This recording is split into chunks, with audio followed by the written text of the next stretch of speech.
Depois de um ano da invasão russa à Ucrânia, ainda não há perspectivas para a finalização, para o fim deste conflito. Sobre o assunto, conversamos agora com o Vicente Ferraro, professor membro do Laboratório de Estudos da Ásia da Universidade de São Paulo. Professor, tudo bem? Obrigado por atender a Band News FM.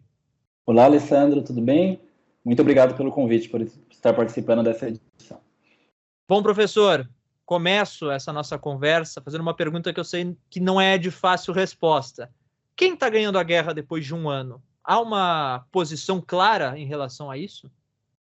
Olha, Alessandro, se a gente olhar para os últimos meses, né, a gente vê que a Rússia teve alguns reveses, né, principalmente entre agosto e novembro, né? A Ucrânia conseguiu recuperar o controle sobre alguns territórios, né, principalmente ali da cidade de Kherson, no sul do país, né, que foi um dos principais avanços da Ucrânia desde que começou o conflito. E nos últimos meses a gente vê uma paralisação, né, em parte por conta do inverno.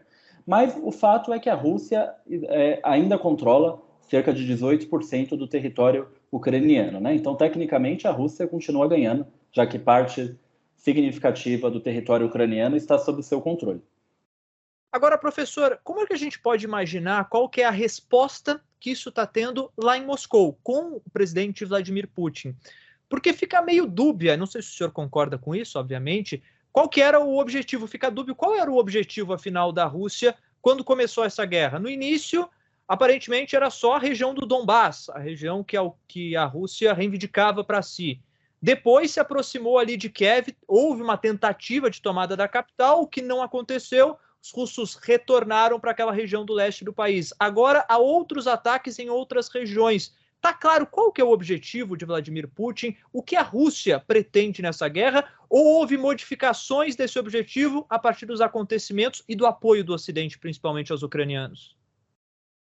Não, certamente houve mudanças nas estratégias, nos objetivos, né? E acredito que o Kremlin, Moscou, subestimou essa reação que a Ucrânia teria, né, com a ajuda do Ocidente, né? E há três evidências que apontam, né, para o fato de que Moscou, de fato, subestimou. Quais são essas três evidências, né? Em primeiro lugar, as declarações de Vladimir Putin e das autoridades russas bem lá no comecinho do conflito, né? A gente lembra que as autoridades russas afirmavam que seria um conflito rápido, que seria um conflito muito altivo, a Rússia obteria resultados rápidos, e não foi o que a gente viu.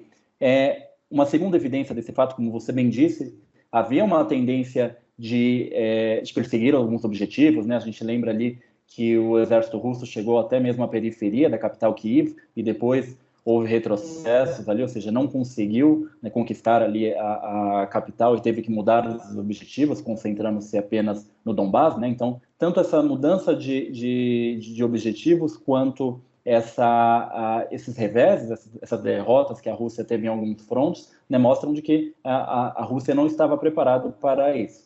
E uma terceira evidência, eu acredito que seja aquela convocação parcial em setembro do ano passado, né? Então, a quantidade de tropas mobilizadas no conflito, né, no início do conflito, não foi suficiente para atingir os objetivos que Vladimir Putin almejava, né? Então foi necessário convocar aí mais 300 mil recrutas para que a Rússia tivesse ali um certo avanço. E recentemente a gente vê o uso ainda mais intensivo do chamado Grupo Wagner, né? Aquele grupo paramilitar, aquele grupo mercenário muito ligado ao exército russo. Agora, professor, depois de um ano do início dessa guerra, do início desse conflito, alguém que está mais enfraquecido nesse momento, para a gente também conseguir projetar um pouco do que vem a partir de agora? A Ucrânia, de um lado, tem um apoio muito grande do Ocidente, mas sempre tem aquela dúvida: até quando os países do Ocidente, Estados Unidos, a União Europeia, vão continuar fazendo esforços, porque na verdade é isso que está acontecendo, são esforços empreendidos para ajudar os ucranianos. Se isso tem, digamos, algum prazo de validade, se essa guerra continuar. E do lado russo, a gente teve, por exemplo, uma série de protestos que, claro, se espalharam pelo mundo todo, mas que aconteceram também dentro do território russo contra a guerra. Vladimir Putin, de certa forma, fica enfraquecido com o passar do tempo e não conseguindo atingir o objetivo de vencer a Ucrânia? Olha, Alessandro, em relação à primeira pergunta, né, se a Ucrânia ela é prejudicada, se algum lado é prejudicado com esse prolongamento, né? Em primeiro lugar, a Ucrânia está mais prejudicada com esse prolongamento, porque esse apoio do Ocidente, né, como você mesmo estava falando, esse apoio do Ocidente, ele tem risco de ter um certo prazo de validade, né? Se a gente vê que se a guerra continuar sendo muito custosa para o Ocidente, né, com uma inflação alta, como a gente viu no ano passado, né, que ainda continua na Europa, se esse custo continuar muito alto ali para as sociedades europeias, é possível que isso seja traduzido em uma insatisfação social, que gera uma insatisfação política dentro da Europa, e os políticos que são eleitos, eles certamente vão atender, eles olham primeiro para os anseios da sua população e depois para as questões externas, e que principalmente que não tangem diretamente a eles, né? Então, é possível que haja um desgaste político com o passar do tempo, com o prolongamento dessa guerra, e que faça com que algumas lideranças europeias comecem a mudar de posição. Isso também pode acontecer em relação aos Estados Unidos, né? Não é descartável que a eleição, por exemplo, de um presidente republicano mude completamente, não completamente, mas mude significativamente o posicionamento dos Estados Unidos nesse conflito, né? A gente sabe que o Partido Republicano, ele é, de certa maneira, dividido em relação a como os Estados Unidos devem se posicionar nessa guerra. Uma parte do Partido Republicano está com Biden no que tange essa questão, mas há uma parte que se opõe e que defende um isolacionismo dos Estados Unidos em relação a essa questão, e mesmo algumas correntes nos Estados Unidos que defendem que o objetivo do país deve ser focar no conflito com a China, né, no crescente conflito geopolítico com a China e não com a Rússia, né?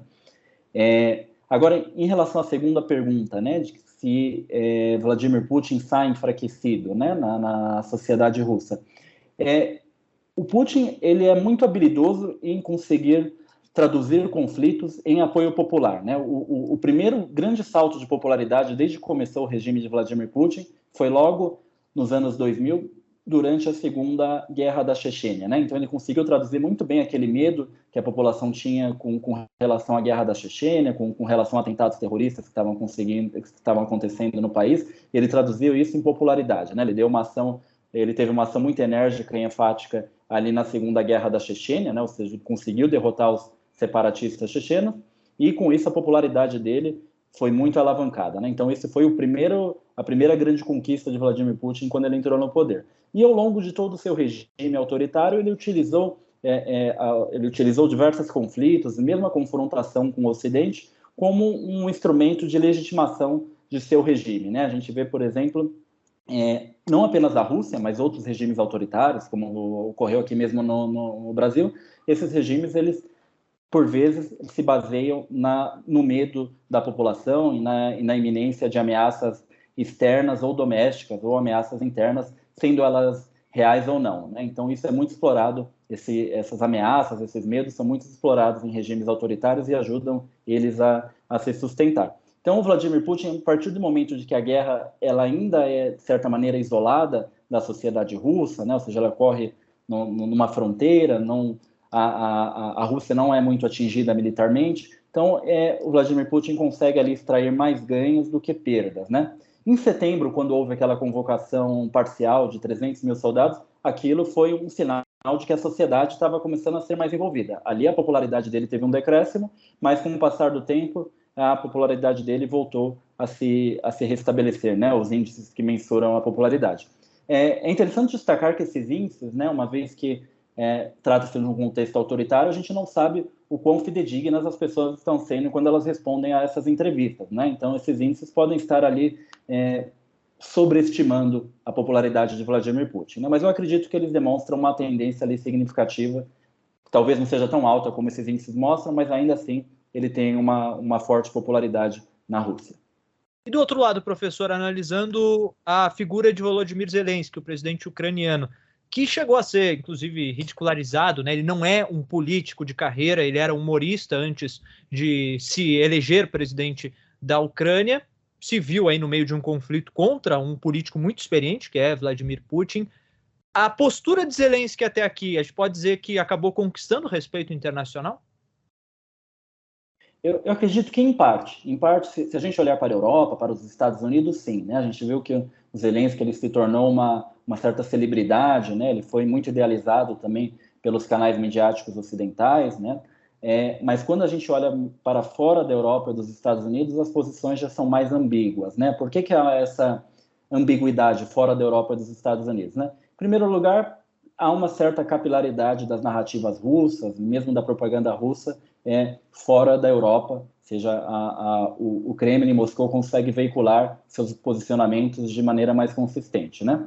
Em segundo lugar, tem muitos países que têm relações ali significativas econômicas e políticas com a Rússia, né? Então, eles também têm uma tendência ali a ver o Zelensky com um certo pessimismo, né? E um terceiro ponto também mesmo na academia, né, há críticas em relação aos posicionamentos de Zelensky, né? Se ele poderia ter buscado mais soluções para o conflito ou não, né? Ou seja, há uma divisão dentro da academia, principalmente fora da Europa e dos Estados Unidos, quanto a esses posicionamentos políticos do Zelensky, né? Mas o fato é que a gente tem essa divisão clara, né, entre a imagem dele na Europa e nos Estados Unidos e fora dessas regiões ali uma imagem mais ambígua, né, com tendências tanto a favor quanto contrárias. Né? Agora falando um pouquinho sobre os motivadores, né, o que está por trás também desse conflito, essa insistência e esse prolongamento da guerra, já um ano da invasão, é uma prova de como essa região, na verdade, é importante, é estratégica. Quer dizer, a Rússia tem objetivos, a Ucrânia, obviamente, também tem os seus, o Ocidente tem os seus objetivos. O quanto isso também acaba aumentando essa disputa e por isso seria um dos fatores que explicaria por que a guerra já atinge um ano e por que não há nenhuma previsão, nenhum vislumbre de término do conflito. Olha, Alessandro, eu acredito que por parte da Rússia apenas em parte, né? Porque havia eu acredito que o principal interesse estratégico, geoestratégico da Rússia ali na Ucrânia está em manter o controle da frota do Mar Negro, né? É uma base naval russa que a Rússia mantém desde que acabou a União Soviética, né? Que já estava lá no período soviético, de que a Rússia continuou controlando ali essa base naval no Mar Negro, ali que ficava ali na Crimeia. Não havia risco não havia risco iminente de a Rússia perder essa base, né?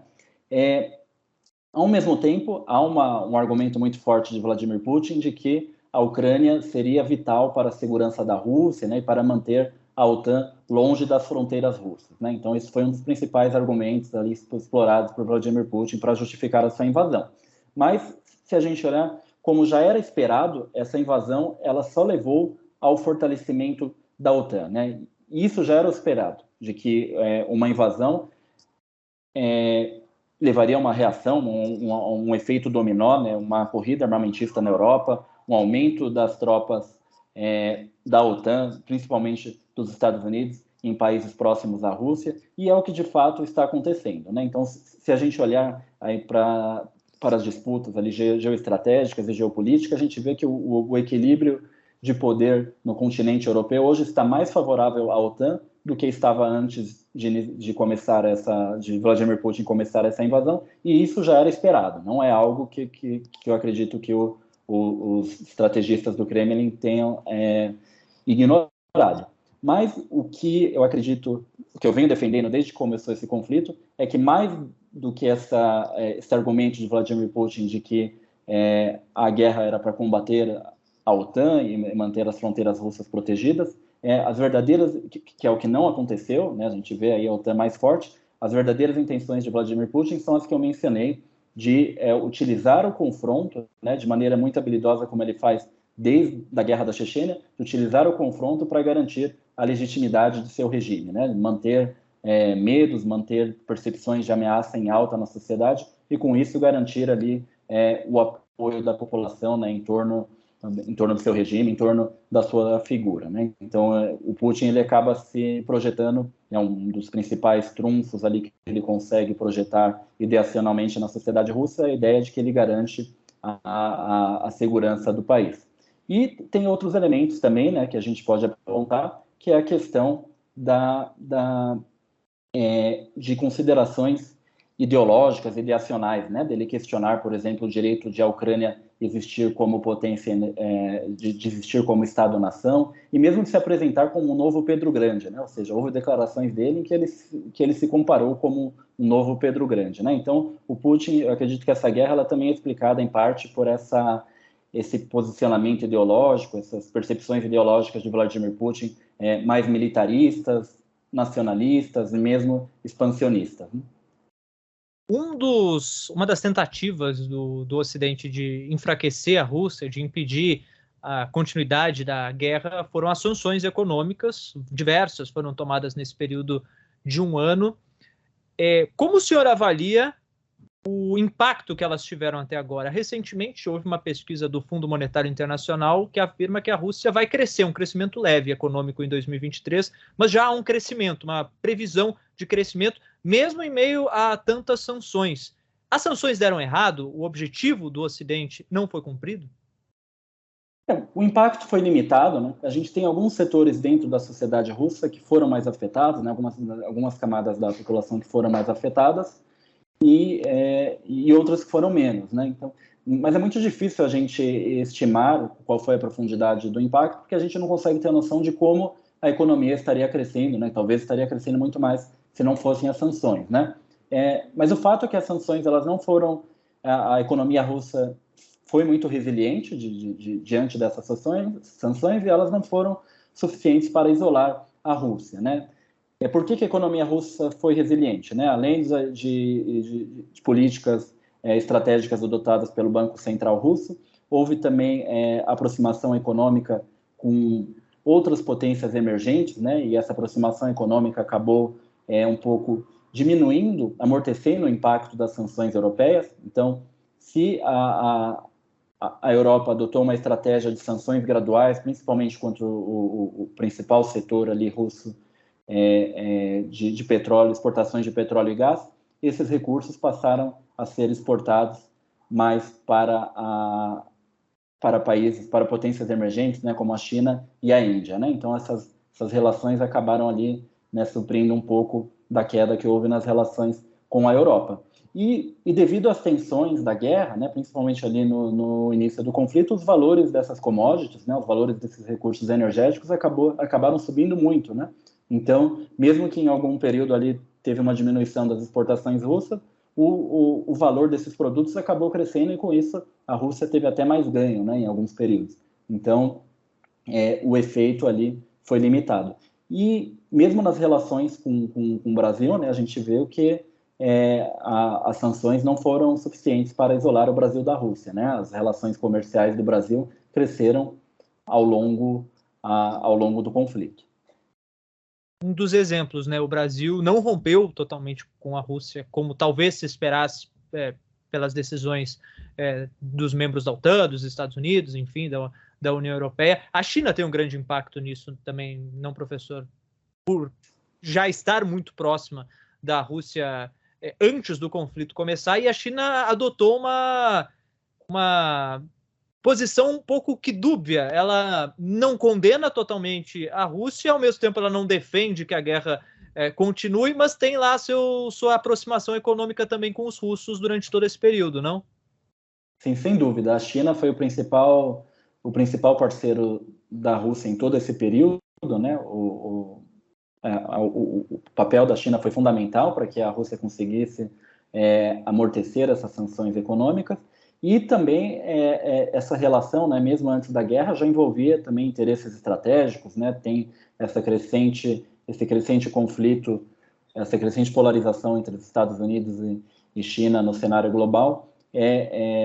Para a China acaba sendo muito importante ter um aliado de peso militarmente como a Rússia, né? Então, por mais que a economia russa as relações econômicas da China com a Rússia sejam muito inferiores, por exemplo, do que as relações da China com os Estados Unidos e com o Ocidente, né? Ou seja, economicamente o Ocidente ainda é um parceiro muito significativo para a China, mas do ponto de vista militar, a Rússia acaba sendo ali um importante ator, um importante parceiro, principalmente em decorrência desse cenário de polarização geopolítica, né, que a gente vê entre a China e os Estados Unidos, né, que envolve a disputa em torno de Taiwan. Para fechar, professor, esse prolongamento da guerra entre russos e ucranianos e essa falta de previsibilidade, essas perspectivas de um final breve do confronto, pode acabar acentuando outras rivalidades, outras tensões que já existem na região e que, claro, também envolvem os russos? Sim, a gente vê uma crescente rivalidade ali já no leste europeu, né? As relações, por exemplo, da Rússia com os países bálticos, que já eram ruins, estão cada vez piores, né? Os países como Estônia, Letônia, Lituânia, né? Os dois primeiros, a Letônia e a Estônia, têm ali um percentual significativo de russos étnicos, né? Por isso eles têm preocupação com esse expansionismo russo. Também a deterioração ali nas relações com a Polônia, com a Moldávia, seja com vários países ali no entorno da Rússia. E esse conflito, Alessandro, também tem impactos em rivalidades em outras regiões do globo, né? Ali, principalmente no Oriente Médio, a gente vê um posicionamento muito enfático do Irã, né, exportando drones militares para a Rússia, né? A Turquia, ali também do Oriente Médio, exportava, desde o começo do conflito, exporta drones militares para a Ucrânia. Então, foi ali um importante parceiro da Ucrânia, né? E a Rússia, ela contava com essa desvantagem, né? Ela não tinha esses drones militares. E o Irã passou a ser o exportador desses drones militares, né? Então acabou tendo ali uma paridade nessa questão do uso de drones. E a Turquia também está envolvida, tem uma relação, o presidente da Turquia tem uma relação amistosa, o Erdogan tem uma relação amistosa com Vladimir Putin, mas ao mesmo tempo esses países têm ali diversos outros, têm posicionamentos antagônicos em diversos outros conflitos, né? Como foi o caso da Líbia, da Síria, do Azerbaijão. Então, essa guerra ela tem ali um impacto também em rivalidades muito complexas do Oriente Médio, né? Que envolve o Irã, envolve a Turquia, envolve Israel, de certa maneira envolve a Síria, e também como a gente estava comentando, né? Do ponto de vista global dessa rivalidade entre a China e os Estados Unidos, né? Então a gente vê ali um certo bloco antagônico ao Ocidente sendo formado ali entre países como Rússia, China, Irã, Coreia do Norte, né? Países que vêm buscando se aproximar para amortecer essas pressões do Ocidente. E um importante bloco, né, que envolve a China e a Rússia ali e outros atores ali da região é a Organização para a Cooperação de Xangai, né? Então é um bloco ali é uma organização que vem sendo intensificada ali mesmo antes do conflito, né, que acaba ganhando um fôlego ainda maior com essas tensões. Perfeito. Conversamos aqui na Band News FM com Vicente Ferraro, professor membro do Laboratório de Estudos da Ásia da Universidade de São Paulo, a USP. Professor, muito obrigado pela disponibilidade, muito obrigado pela participação aqui na nossa programação. Eu que agradeço. Um abraço.